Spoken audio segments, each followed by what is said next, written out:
Well, can you hear me? Everybody can hear me good? All right, welcome everybody. Good morning and welcome to the Metro East Unitarian Universalist Congregation. Greetings to those watching online. Everybody say hi. Hi, everybody. Make sure everybody hears. This is a welcoming religious community, and we are very, very glad that you are here. My name is Robin Berkeley. My pronouns are she, her, and I have been a member of this congregation for 14 years. Feels like it was just yesterday. I'm currently serving as the past president and also as a worship associate, and I will be doing that job today in the pulpit to support Jesse. The MEUUC is located in Glen Carbon, spiritually led by the Reverend Dr. Claudia Hall, and we gratefully share a sacred space with the Edwardsville Masonic Lodge.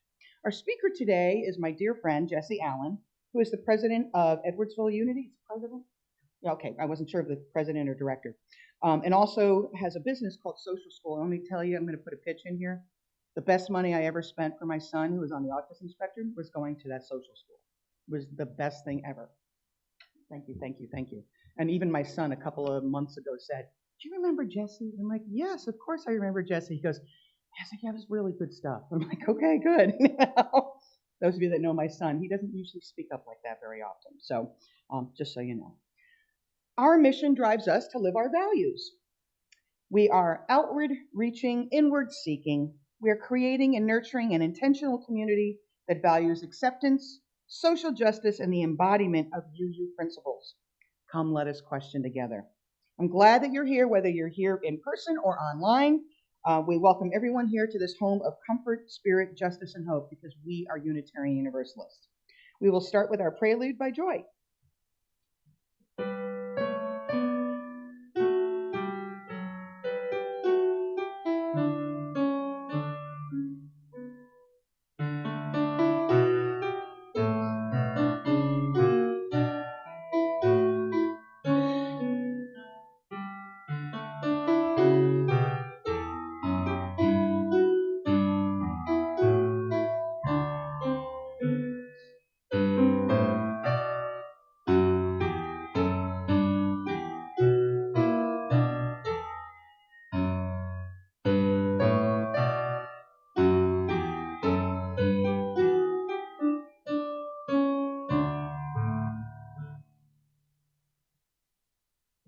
Ready for you, Beth?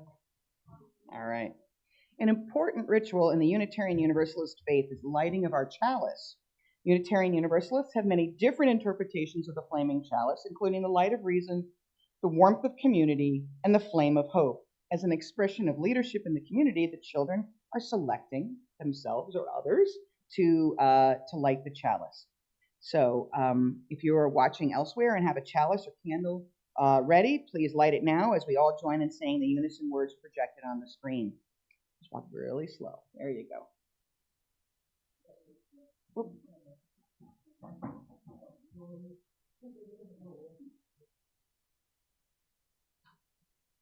Yeah. Go slow. There you go. So when you go fast, it blurs it out.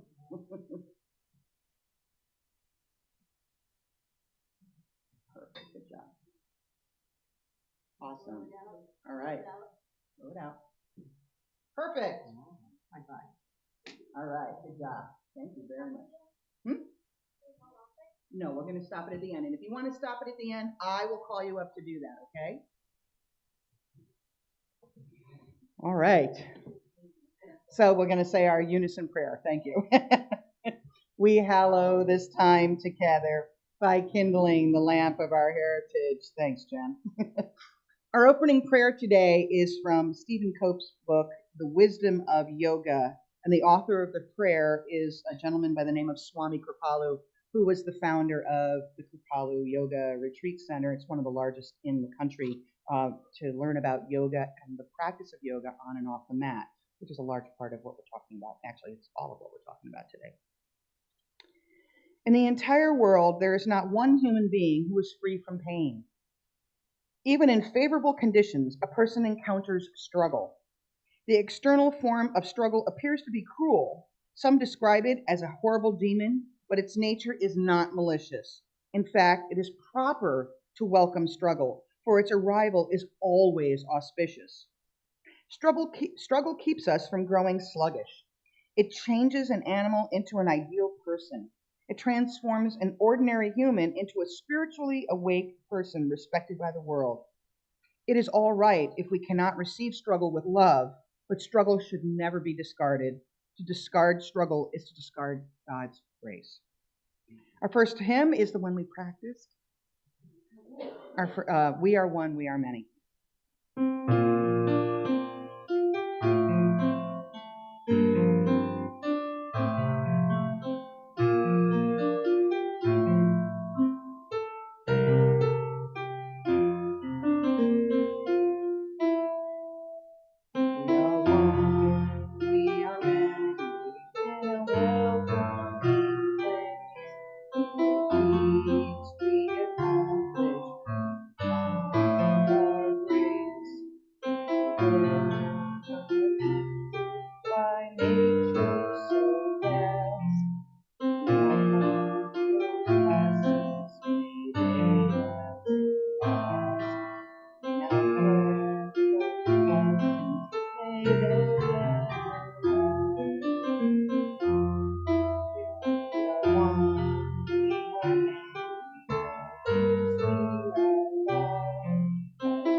Well done, everybody. Give yourselves a hand.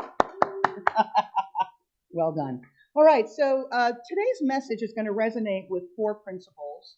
If you know the old ones and the new ones, we're trying to blend them here together so we all kind of get context. Number 1, the inherent worth and dignity of all humans and how important that is. Number 2, justice, equity, and compassion in all of our relationships. World community with peace, liberty, and justice, and then interdependence. And you can see how these things map to that lovely, colorful flower that Claudia doesn't like. The color she doesn't like. The message she's totally fine with, just to be clear.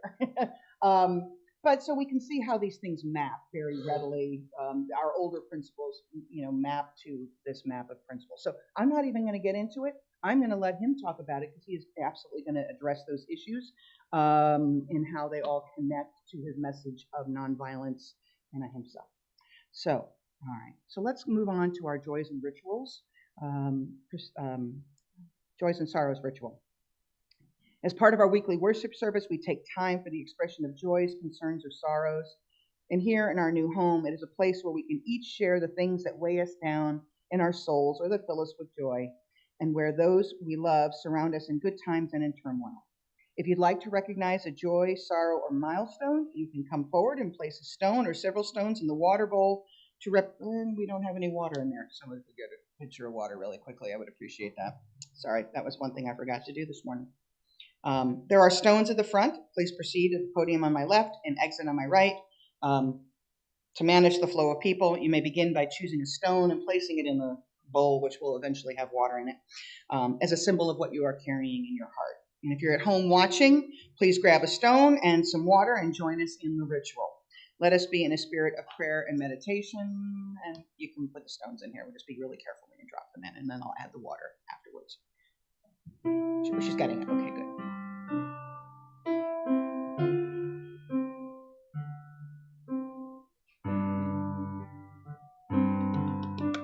Thank you, Jen.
For all the pain and suffering in the world today.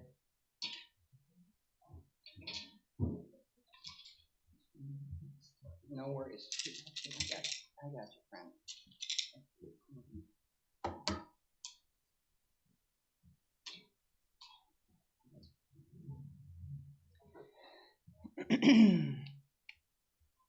All right, our next hymn is number 86. It is called Blessed Spirit of My Life.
All right, we've got two readings today.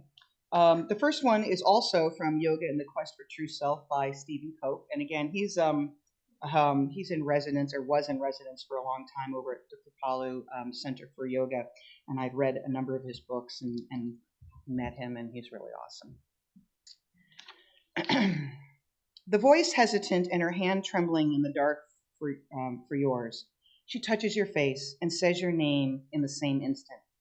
The one you refuse to say over and over again, the one you refuse to say. This is from David White, The Soul Lives Contented, and this was quoted in his book. We are not who we think we are. Viveka's tale, an archetypal parable of the Indian religious imagination, reveals the single most pervasive theme in yogic scriptures and folk tales. Our true self remains deeply hidden, incognito, submerged beneath a web of mistaken identities. Stories of hidden reality, such as Viveka's tale, are central to the yogic view of the human dilemma. Though the details of these parables vary greatly, their moral is always the same. We live in alienation from our true nature. Like Viveka, we are a magnificent possibility in disguise. Like him, we intuit these possibilities. We dream about them. We long for them. Viveka is the archetypal yogi, and his story is meant to dramatize the fundamental yogic view that our lives only make sense when understood as a sacred quest for the true self. The practices of yoga, which Viveka encountered on his pilgrimage home, are organized around the belief that all human beings have the innate capacity and longing to mature to full aliveness, that all human beings are born with the seed of an awake, conscious mind. Yogis believe that this is inborn seed of consciousness, this inborn seed of consciousness will trouble us as it did Viveka, will call to us, and finally will compel us on our own pilgrimage to awakening. Like Viveka, when we are finally committed to the quest for the true self, we will discover that we are not alone on this journey. One day, to our astonishment, we will find that the true self for which we are searching is also searching for us. Our second reading is excerpted from Who is Patanjali and What are the Yoga Sutras, which I know Jesse will get into more, but I'm going to introduce it here for you so you're prepared and ready to go. And the author of this article is Sayama Allard. Who was Patanjali? Patanjali was a sage in India who is believed to have authored a number of Sanskrit works, the most prominent of which is the Yoga Sutras, a classical yoga text dating from 2000 before the Common Era to 200 of the Common Era, so in that 200 before and 200 after the Common Era. Though references to yoga within Hindu scripture had already long existed, it's believed that they were too diverse and complex for the general public. So Patanjali created the Yoga Sutras as a way of compiling already existing teachings into a format easier to follow and understand. Today, the Yoga Sutras are the most commonly referenced text on yoga, making Patanjali the father of yoga in the eyes of many. Yoga is a Sanskrit word meaning to yoke or to unite. A yoke or a wooden beam used between a pair of animals to allow them to pull a cart together generally serves two functions: to unite the animals to the said cart and to control the movements of the animals using ropes attached to the yoke. Just as a yoke is a mechanism of control and unity, yogic practice is a mechanism of controlling the body, the breath, the senses, and the mind to enable more effective meditation for the purpose of liberation. The first two parts of Patanjali's process are yama, or restraint from unethical actions, and niyama, observance of positive actions. You can sort of see how that's like the opposite, right? Which help to control the lower instincts of one's nature and cultivate good character. The next three, asana, which is the physical postures, which is the one that most of us know about when we think about yoga, pranayama, or breath control, and pratyahara, which is sense withdrawal, enabling control over the body, breath, and the senses. Finally, dharana is concentration, and dhyana is meditation. They help to control the mind, leading the yoga to samadhi, or absorption with the divine.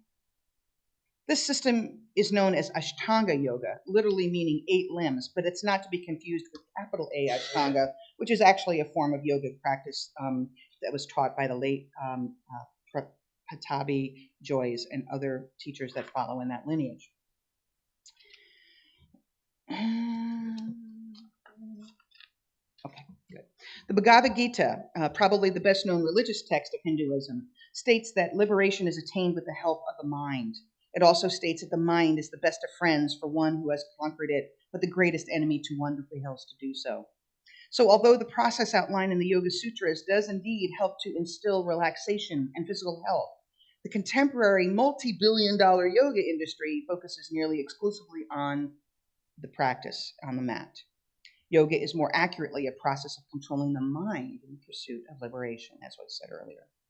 Though we may never know the full truth of Patanjali's life or lives to the standards of modern academic historians, the fact remains that a huge number of people have been and continue to be inspired and uplifted by the practice of yoga, regardless of the dates of origin and whether authored by one or several. The influence of these texts has continued to affect and transform millions of lives. And without further ado, I introduce you to Jesse Allen, who will be speaking to you about ahimsa. There it is. Hello, everybody. And I want to say also thank you to everybody for allowing me this opportunity. I am a teacher by trade, but this is the first time that I've ever given a sermon. So we'll see how that goes. I do also want to say that I come to you today as a student of yoga and not as a teacher of yoga. My wife actually, Lisa Allen, some of you might know her. She is actually teacher trained, so they make those teachers do like 2,000 hours of instruction in order to do all that. And I am nowhere near that. But what I am is I am a student. And specifically, there are 3 textbooks that I have used in kind of my study of yogic philosophy. The first of these, and probably honestly my favorite, The Path of the Yoga Sutras, by Nikolai Bachman. This is my opportunity just to give a pitch for anybody that wants anything else. Some of you, if you've ever heard of it before, Deborah Adele wrote The Yamas and the Niyamas. This is also very quite famous. My wife actually got a chance to meet Deborah, and I believe, oh yeah, this is a signed copy. So, yeah. But what I'm going to talk about specifically today are the Yoga Sutras of Patanjali. And just so that everybody knows, this is not, in fact, Patanjali, because there weren't pictures back then. This is Swami Sri Swami Satchidananda, easy for me to say. But I like to often, I just meditate on this picture because just like the beautiful sari and the look on this man's face, and this is the kind of peace and serenity that I am looking for in yoga. What did I do? Oh, good. Staple copy? You gave me one staple copy. You have the other. Where did I do it? Oh, here we go. Okay. Great. Pause for organization. And so again, yoga is a philosophy and a practice that in one way or another has been practiced for more than 3,000 years. It's not just a bunch of balance and flexibility exercises, but more importantly, it's a way of life. The most comprehensive text, of course, is the Yoga Sutras, but Patanjali clearly spells out the guiding principles and practices for the yogic lifestyle. What is it that a yogi is supposed to do? And again, this way of life is informed by the yamas and niyamas, which literally translate to abstinences and adherences. So these are things that we're supposed to do and things that we're not supposed to do. The first of the abstinences is called ahimsa, and literally translates to nonviolence. And so here's a quote from Patanjali. This is what he had to say about ahimsa. When negative thoughts, such as acts of violence, etc., are done, caused to be done, or even approved of, whether incited by greed or anger or infatuation, whether indulged with in mild, medium, or extreme intensity, they are based on ignorance and will cause certain pain, whether to the individual or to society at large. And so today we are going to look at the importance of nonviolence in our daily lives and society at large. We will look at some of the ways in which violence might affect us directly, but also the way that we might be violent with ourselves, or how basically violence kind of threads itself in a very subtle way into our lives, and what it is that we can do about it. We will also talk about ways that we can be less violent and avoid the negative consequences that come from small acts of violence that almost all of us commit in one way or another kind of regularly. And then lastly, we will see how the Unitarian Universalist principles guide us to a more peaceful and nonviolent way of living. And here's another quote from Patanjali. I love this. In the presence of one firmly established in nonviolence, all hostilities cease. And what I would like for us to imagine today is a personal life where all hostilities cease. We wish harm on no one. In the yogic philosophy, harm that is wished on others or oneself transfers to the rest of the world. And so we want to try to imagine a world where all hostilities cease. And at this point, I want to kind of tell you about my personal journey with yoga. It began about 8 years ago. My wife, Lisa, decided that she was going to do her yoga teacher training. And as she did this, she needed a student to kind of practice on. And so I went to a lot of classes, and I did a pretty decent amount of tree pose, although right now I did a decent amount of tree pose. It's harder in dress shoes. I like it barefooted. But again, the thing that really struck me about yogic philosophy were these guiding principles, the yamas and the niyamas, and especially the concept of ahimsa. That idea of nonviolence and inner peace was definitely something that I needed in my life. I was at a time then where flexibility and balance were something that I definitely was missing from my life. So not only in my personal body, but also in my day-to-day affairs. Also, at that time, I was on a journey in a 12-step program that was encouraging me to go on a spiritual journey. And it just so happens that my journey took me down this path. I am someone who follows many faiths and traditions, but if I had to say like a primary commitment my primary commitment is to this yogic philosophy. And so I went to a lot of Lisa's classes. I was definitely intrigued by the exercises. I've gotten a lot more flexible, hopefully a little more balanced. But my life has truly been changed by the adoption of these yogic philosophies. I am someone, I will just share a personal story. I was raised by a couple of wild hippies. And so back in the 1970s, even though I was not taken to church, I was exposed to a lot of Eastern philosophy. So ideas that are found in Taoism and Buddhism, Hinduism, Zen, all of those things were made available to me. Started reading Alan Watts when I was a teenager. And so I feel like the roots and the seeds of this yogic philosophy were planted in me. But it wasn't until much later in life when I got to find this. And I'm still to this day very interested in how I can use these philosophies in an effort to become more mindful, more centered, more peaceful, because all of us know modern life is extremely busy, extremely complicated. It is so hard to find time even just to catch our breath. So having a faith and a philosophy that reminds me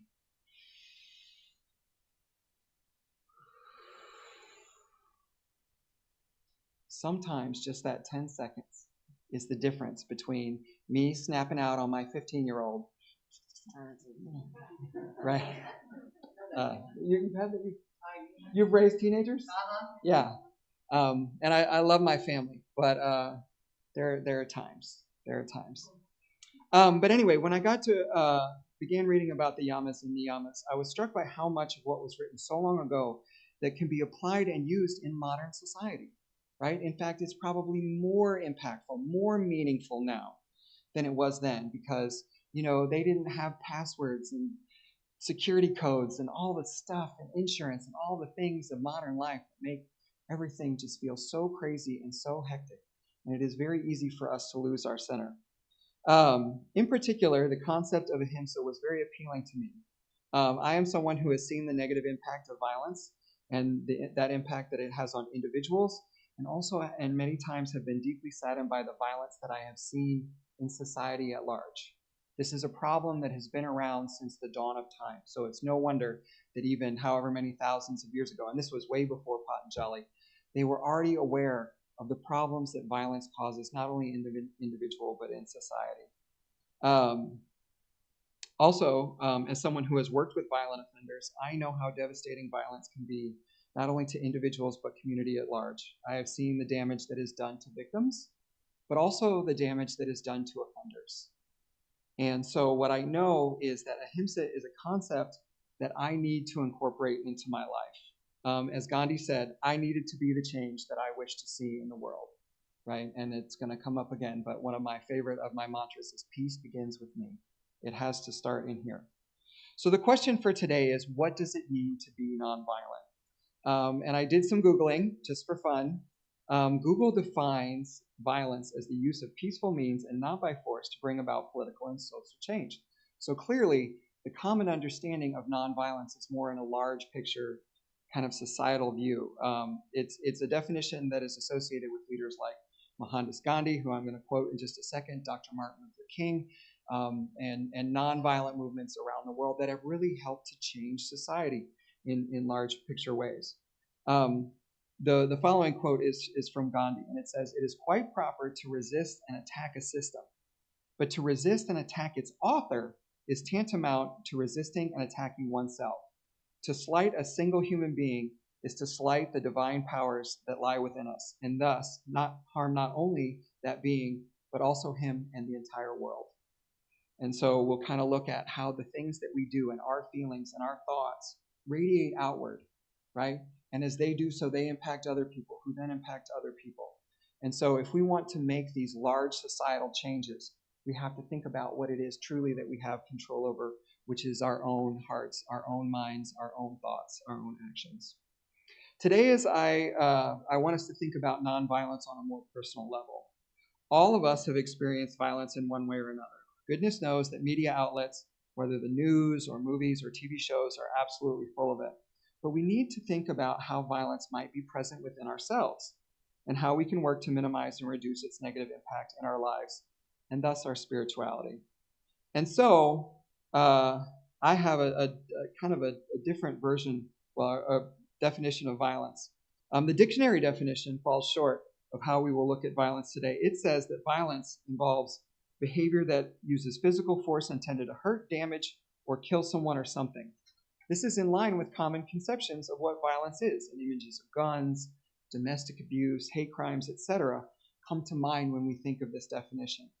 I would contend, though, that violence is something that is much broader and much more insidious as a phenomenon. I believe that violence is committed anytime we do or even intend harm. Obviously, physical violence is abhorrent, and most of us would agree that it is undesirable and almost always unacceptable. And for most of us, especially as I look around this room, it seems like a pretty peaceful bunch. I would imagine that not a lot of us are committing acts of physical violence. However, that does not mean that we are not violent in our thoughts, words, and deeds. And so it is a much subtler thing. And as I dove deeper into some of my studies, it reminds us that there are things that we can do and things that we should not do if we want to claim peace in our lives. Violence can, and many times does, show itself in more subtle ways. In the things that are said to us or the things that we say to others, there are some social scientists who have taken a much broader understanding of violence as any attempt to control another person, whether physically, emotionally, or otherwise. As an example, this is something that I've been guilty of. If I say, "Stop it," "Shut up," or even just "sit down" in the wrong tone, those are acts of violence. And they can be seen as violent in this light. With this understanding, we see how many kinds or any kind of manipulation can also be seen as violent. An example of this that I would like to share with you, are you guys familiar with the behavior known as gaslighting? Yeah, there's been a lot of talk lately on the internet about what gaslighting is.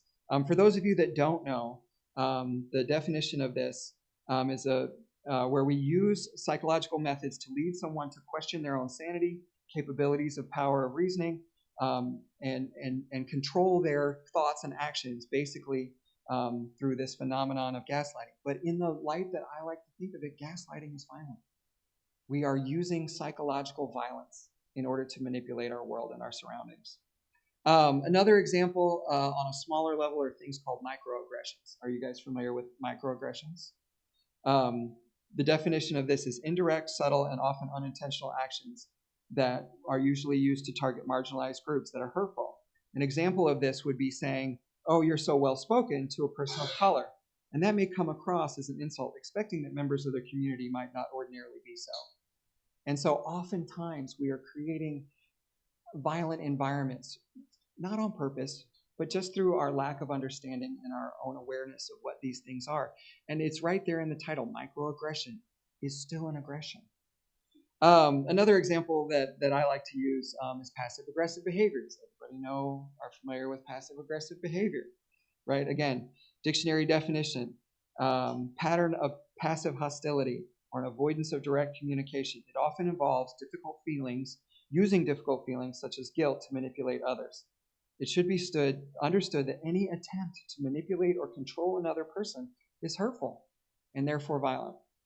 Now, at this point, I have to tell on myself because, as I mentioned, I am not a yogi teacher, but I am a yogi student, and I have been guilty of these acts of violence.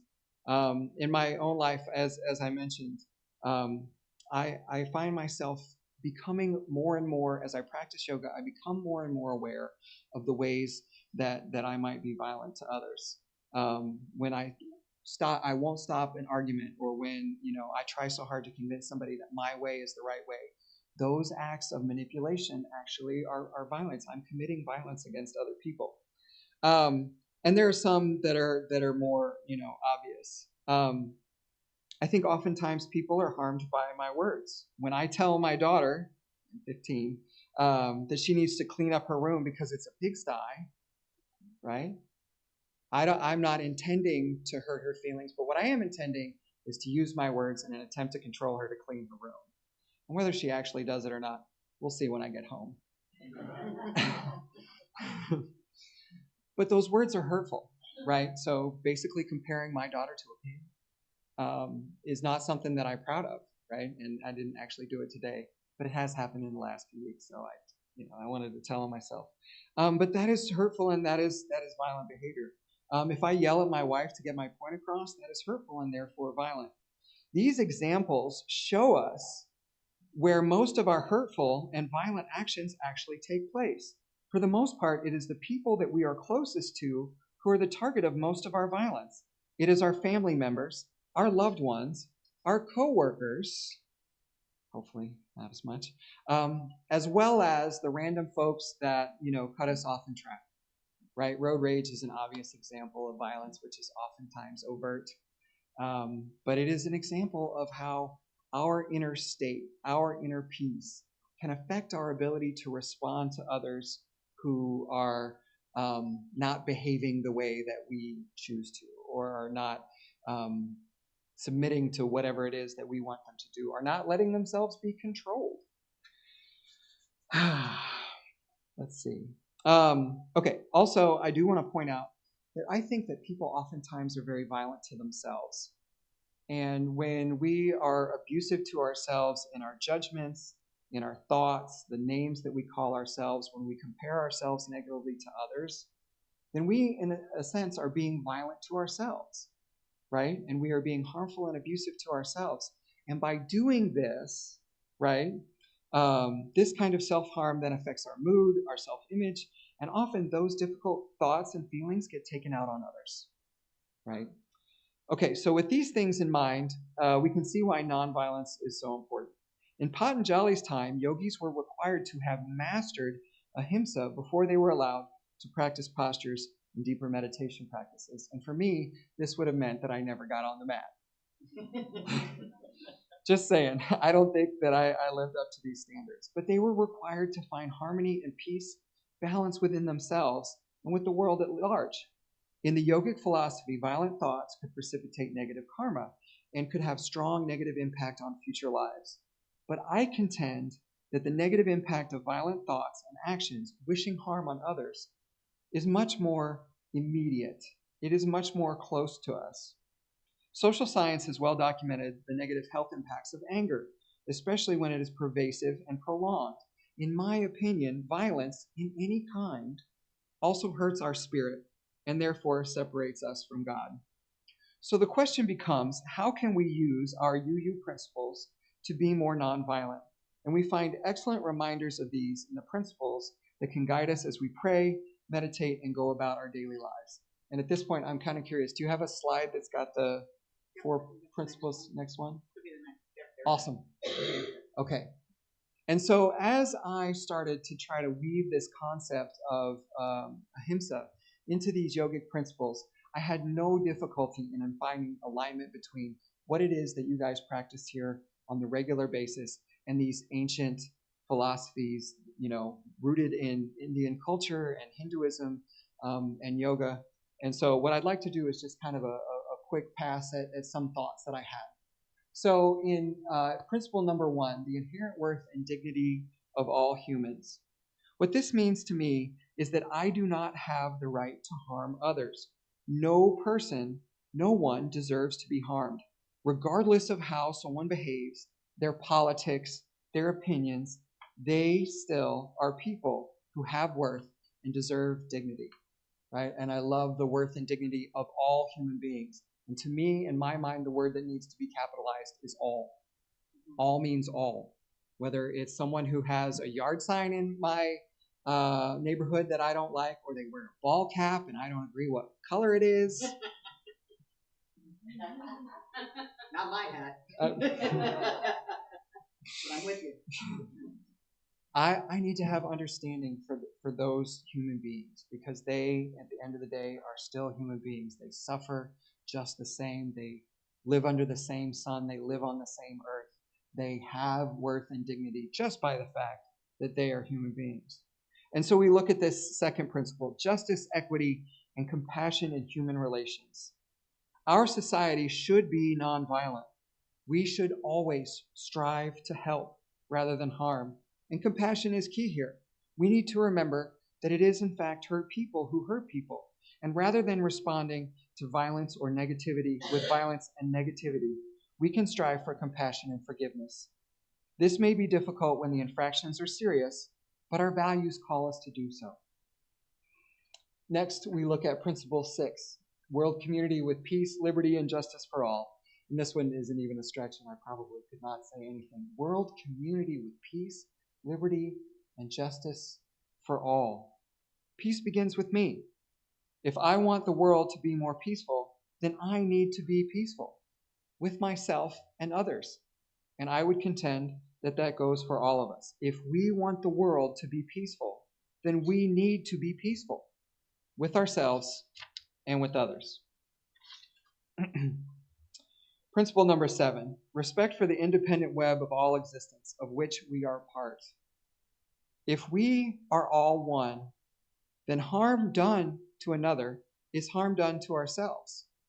And harm done to ourselves is harm done to the world at large. I contend that harm done to ourselves or the world at large is harm done to the spirit, and therefore the loving universe as I understand it.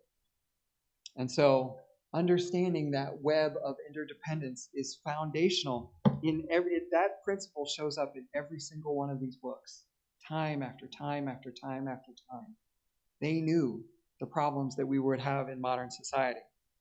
And so by having a firm grasp of these principles, we can build the kind of spiritual fortitude that is required to respond to nonviolent individuals, to violent society at large, and respond with grace and compassion. One of the quotes that I found in this book I want to share with you. This is by Eddie Hillesum, who was a Holocaust victim. It says, ultimately, we have just one moral duty, to reclaim large areas of peace within ourselves, more and more peace, and reflect that peace to others.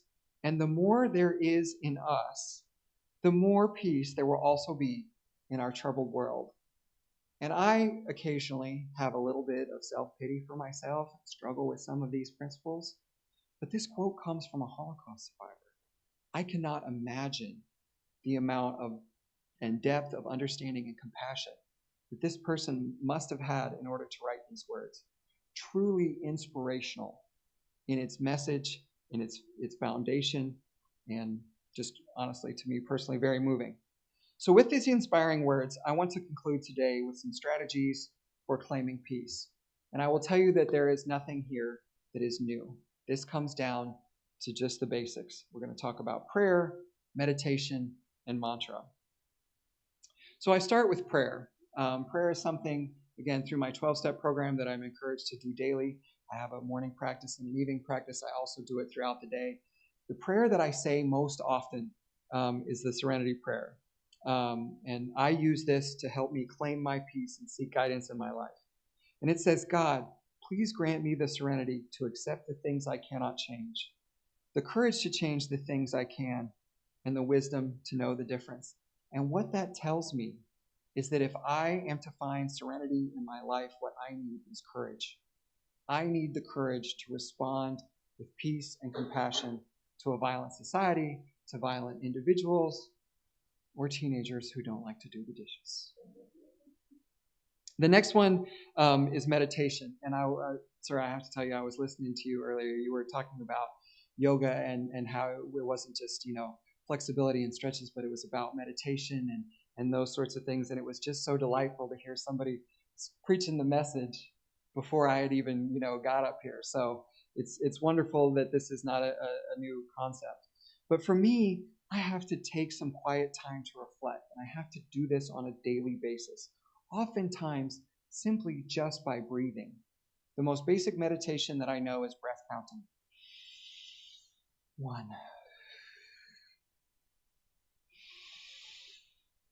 2,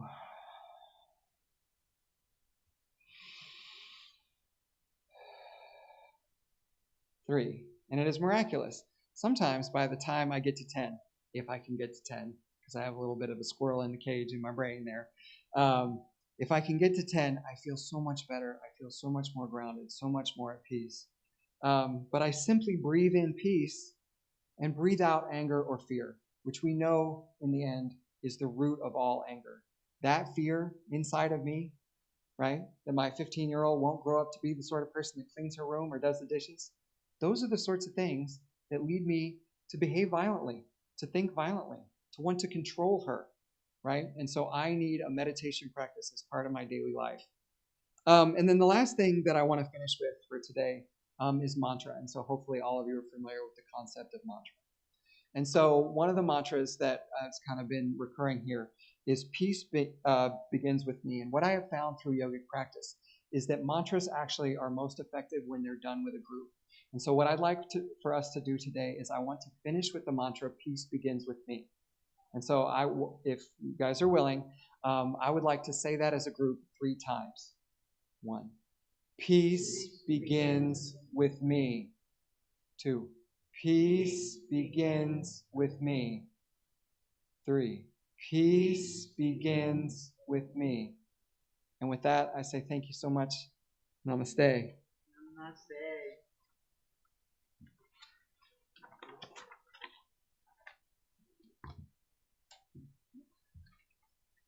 Thank you so much, Jesse, for those amazing words. And I just want to underscore a message that I communicated a couple weeks ago when I was here in the pulpit. We talked about, it was the day after the assassination attempt on the former president, who I don't like with every inch of my being, but to wish pain and violence to a person. And remember, I reminded you all how important it is to watch our words and be careful. You know, that is, as Jesse says today, is violent, and we don't want to respond in kind. Doesn't mean we can be pushovers, but we don't want to respond in kind.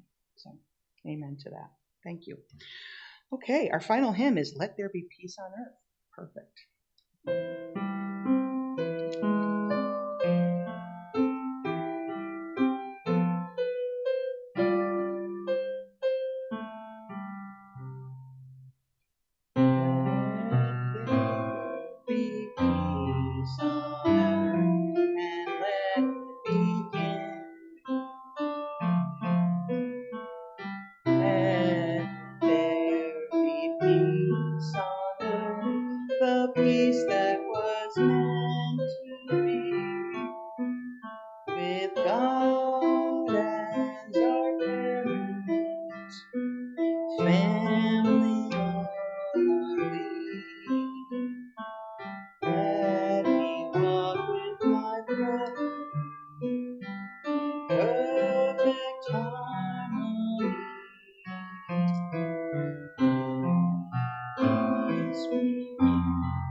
That song takes me back to my Catholic roots. Thank you very much. Good things about the Catholic roots, not tougher stuff. But anyway, thank you, Becky, for passing around the offering basket. I'm going to offer you the gentle reminder that this community of faith is supported only by your giving. Stewardship is more than just financial donations, but it's also about donating time and talent to help the church. If you can't write a check, talk to Peg Flack. She's got a job for you. And we have jobs for you too, but you know, you can make coffee, bring snacks, serve as an usher, sit in the pulpit with me. I'm happy to support you through this process. Donate as you can because of all your time, talent, and treasure, because we all are needed for our church to prosper. If you want to give on Givelify, please do so. We are asking people to not donate on PayPal. We're trying to phase it out. If you have to, of course, please do. But you can always just give directly to us, and that avoids all sorts of fees. But Givelify is probably the better option if you can do that, please. And you can download that as an app on your phone, so it's easy to do. If you're willing to donate your time, really talk to Peg, talk to a board member. Let us know what you would like to do and how you would like to help. We appreciate that. So join me in our offering prayer. May this offering equip us to inspire love and to seek justice. Alex, any announcements on your end? Nothing from Alex at the moment. Thank you all, everybody. All right. 8/21. I need some volunteers to help with the SIUE Fall Fest, which is the Merchant Festival. We need a couple people to sit at a booth. I know Claudia will be there. I will be there for part of the day. I've got some stuff going on in the morning, but I will be there to help if anybody wants to help. We're pretty much sitting there handing out things to students and hanging out and talking with them. So no worries there. And the first day of classes at SIUE is the 19th. So this is the beginning, back to school stuff. And that's the event I told you about. August 24th, we've got a Rainbow House event where we are going to be helping volunteering. Peg, did you make contact with somebody there or no?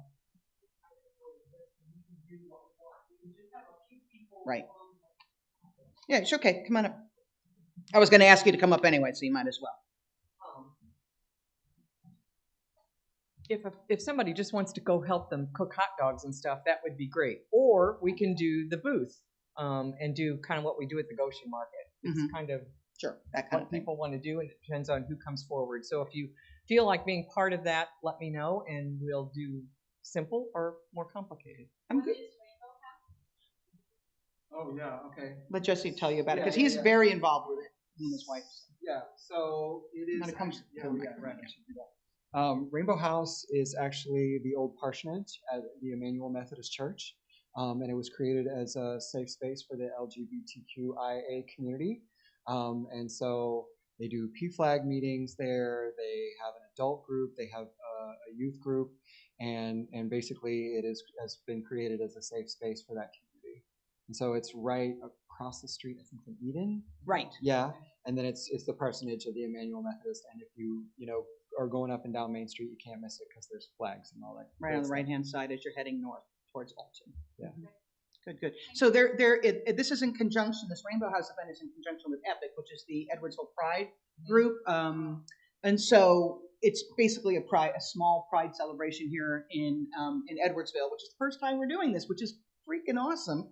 And so I'm happy to volunteer. We don't have to make it complex because I don't think it's going to be a big to-do. So we will have presence at Unity Fest, which is what Jesse coordinates, and other Pride events. So I think if we have anybody who's willing to volunteer to help, to let me know, and we will go and make that happen. So I'm happy to cook hot dogs, so include my name on it. Okay, so the most pressing, immediate need is we need a team at Goshen Market next Saturday. Yeah, I won't I be get there, but you won't be? I will not be. I think I told you that, yes. So Jennifer has a little bit of time, but I need bodies there just to give out brochures to. Jennifer has an activity plan that you can follow through on. That'll be the spinny wheel thing. Kids come up. There's going to be some special kid events going on right next to where we'll be located. So if you can give an hour or two on Saturday morning next week, please see me because I need some help with that next week. We'll do it week by week. Oberholzers can do it. Very good. Thank you. Yeah, I'm going to be in Chicago at a conference, so otherwise I would normally be there. But I will be for the next two, whatever is coming up. So, okay, good. Clean up things. We have no setup or breakdown this week, but we do have to do it in the common room the Sunday after on the 11th, literally because we've got the pancake breakfast, which is the other announcement, pancake breakfast on the 18th. And Peg, do you need anybody to make sweetie treaties for the 18th? It's not a big deal. We don't need to be inundated. And then what's left over, we use that. Right.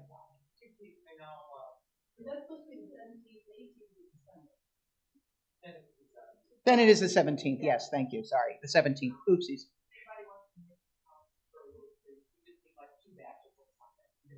Right. Yeah, that's fine. So anyway, yeah, we had a wonderful outpouring the last time, and there was a handful of people that showed up here at the sausage breakfast thing. But we used it the next day at the Moose Lodge for the chicken dinner thing. So that was good.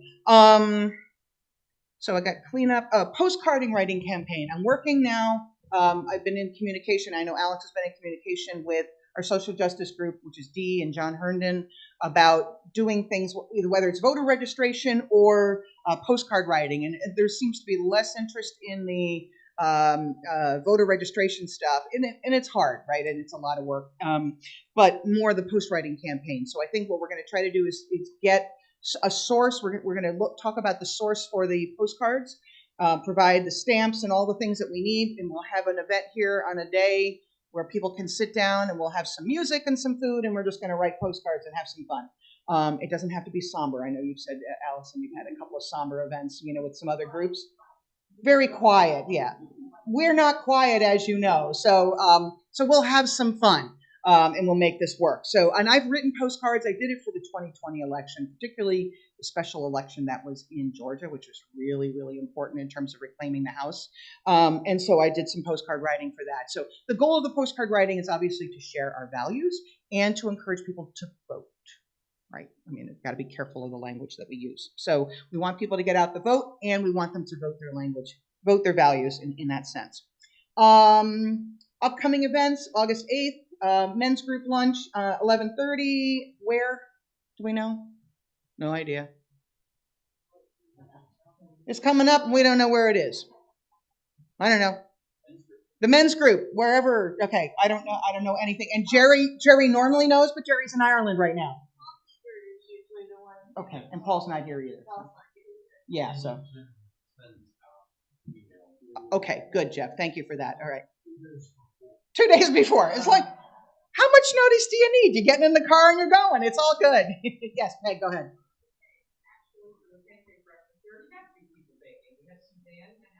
Perfect. Suzanne and Allison, great bakers both. So awesome. We're covered for food, so we don't have to worry about for that. All right, good. We do need the Goshen Market, as we said. We got the food. We got all that stuff. Just lastly, John Herndon is in the pulpit next week. Claudia will be after that, the next two, and then I will be here for September 1st. And Nick, I got your email about the music thing. So thank you. I have been so busy, I haven't had a chance to follow up, and I'm going to coordinate with you. Since I'll be in the pulpit that day, it's a great opportunity for bringing somebody in to do it for that day, to pay for them to do whatever. That's fine. No worries. Same for me. I have no musical talent whatsoever. So I'm with you there. And my sermon will be when you know better, you do better, and to talk about managing unconscious bias and how important it is for us to be aware of our unconscious bias. So this is going to be a gut-wrenching sermon for me because I kind of lay out my stuff, and it's not easy to do and to talk about, but I want to make sure that people understand this is what I do as a passion and as a living, and if I still make mistakes, it's something we got to pay attention to. So anybody else have anything they want to share? Good. I'm looking to do a game night on the 22nd of this month. It's in the evening here. It'll be family friendly for kids, grown-ups, everybody. Okay, so wow, sorry, I was a little close to that.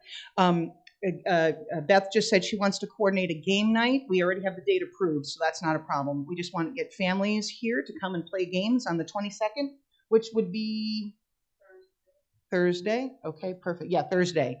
We have a rough idea about time. You want to do it? 5:30, 6 o'clock? Yeah, I was thinking those exact times. Perfect. Great minds. It's all good. Yeah, too early. People are still working, and kids are schooling, and all that kind of stuff. And I think it would be great. We could do a potluck. It's perfect. Yeah.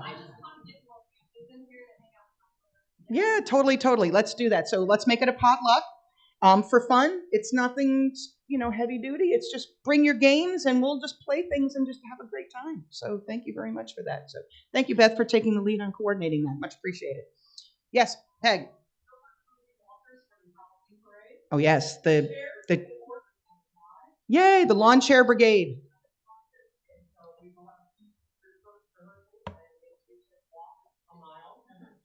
We can do that. Okay. So we have 6 people so far, and you would like ideally 12. So if we can get 6 more, that would be great. If not, I already kind of briefly mentioned to Jesse, so maybe we can partner with Unity and a couple people to come and help us do that, or Rainbow House or whoever. I mean, it doesn't matter. So that'll work. So wherever we're connected to people. I think that's about it for announcements. Where's my partner? Where's my helper? Come here, hurry up. Sitting in peace. Let there be peace on earth. Here you go, friend.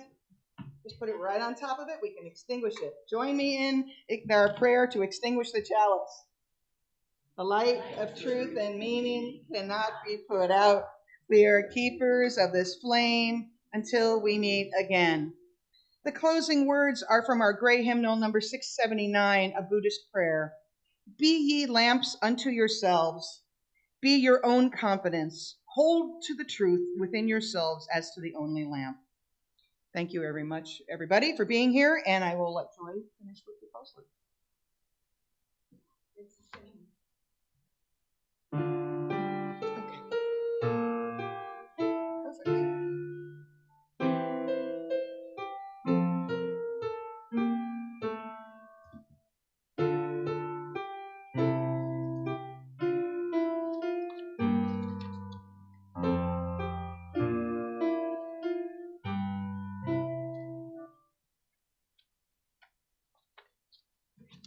All right.